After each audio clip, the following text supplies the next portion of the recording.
ہم جانتے ہیں کہ پولیس بھی ہم میں سے ہے اور اس کے جو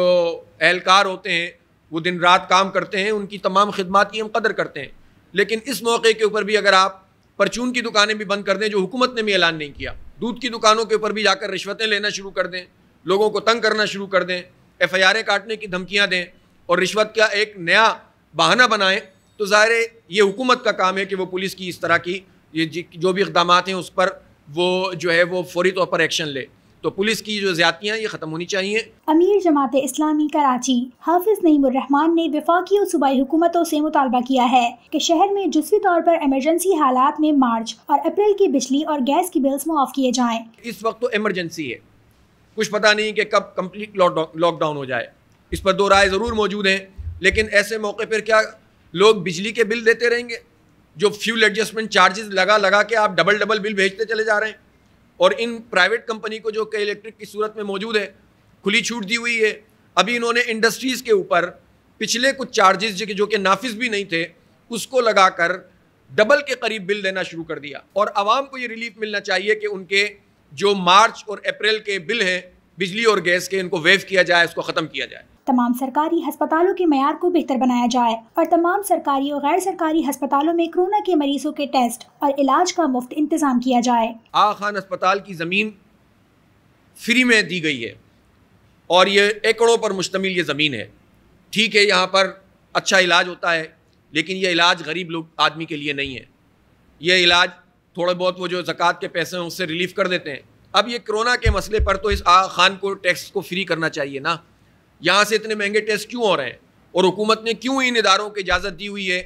کہ وہ غریبوں کو، یعنی کرونا اگر کسی پیسے والے کو ٹچ کرے گا تو اس کا تو ٹیسٹ ہو سکتا ہے، لیکن اگر کسی غریب کو کرے تو اس کا ٹیسٹ نہیں ہو سکتا. جماعت اسلامی کراچی نے اس سلسلے میں مرکزی، ضلعی اور علاقائی کمیٹیاں فوری طور پر قائم کر دی ہیں. ہم اس شہر میں کراچی میں 70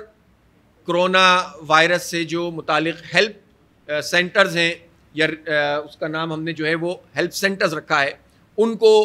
ہم جو ہے وہ اس وقت اوپن کر رہے ہیں. ان میں سے تقریباً آدھے ایسے ہیں جو فنکشنل ہیں. ہمارے جو ہسپتال ہیں، الخدمت کے ہیلپ سینٹر ہیں، وہ وہاں پر لوگوں کو آگاہی فراہم کرنا،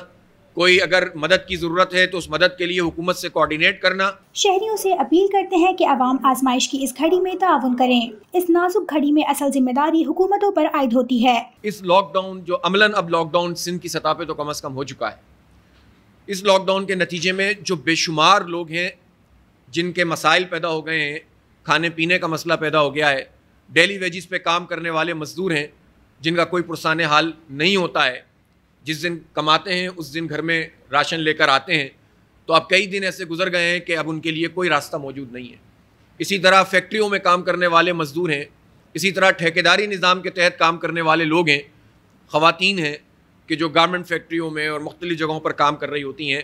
تو ان کے پاس تو اب کوئی دوسرا راستہ نہیں ہے، وہ کہاں جائیں. انہوں نے کہا کہ وفاقی حکومت کا اولین فریضہ تھا کہ وہ فوری ریلیف کا اعلان کرتی. جو ایشیائی ترقیاتی بینک سے یا ورلڈ بینک کی طرف سے جو امداد دی جا رہی ہے، اس امداد کی بھی فوری طور پر تقسیم کا عمل گراس روٹ لیول پر شروع ہونا چاہیے، ورنہ پھر جو ہے وہ اسی طرح کا معاملہ ہوتا ہے کہ وقت گزر جاتا ہے اور پھر یہ سارے پیسے کرپشن اور لوٹ مار کی نظر ہو جاتے ہیں. تو ایک بڑی اماؤنٹ ہے کہ جو اب آنا شروع ہوئی ہے، تو اس اماؤنٹ کو اسی تیز رفتاری کے ساتھ ریلیف کے طور پر لوگوں کو ملنا چاہیے.